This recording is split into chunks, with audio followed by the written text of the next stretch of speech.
একে একে ঈদের ছুটিতে সবাই মাদ্রাসা থেকে চলে যাচ্ছে বাড়িতে, শুধুমাত্র কয়েকজন ছাড়া।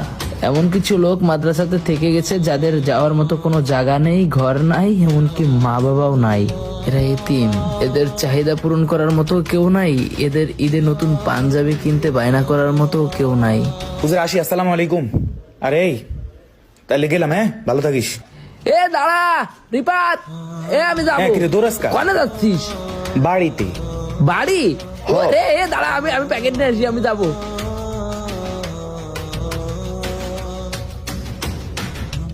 হঠাৎ করে ব্যাগ নিয়ে বেরোয় চলে আসলে, আমার কবি না তুই?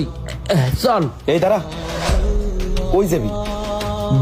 বাড়ি যাচ্ছিস না? তো আমি না বাড়ি যাবো, তুই যাবি কই? তোর বাড়ি, তোর সাথে যাওয়ার কথা ছিল না? ওরে কথা ছিল, এখন যাওয়া যাবে না, তুই মাদ্রাসাতেই থাক, ঈদের দিন যাইস প্রয়োজনে।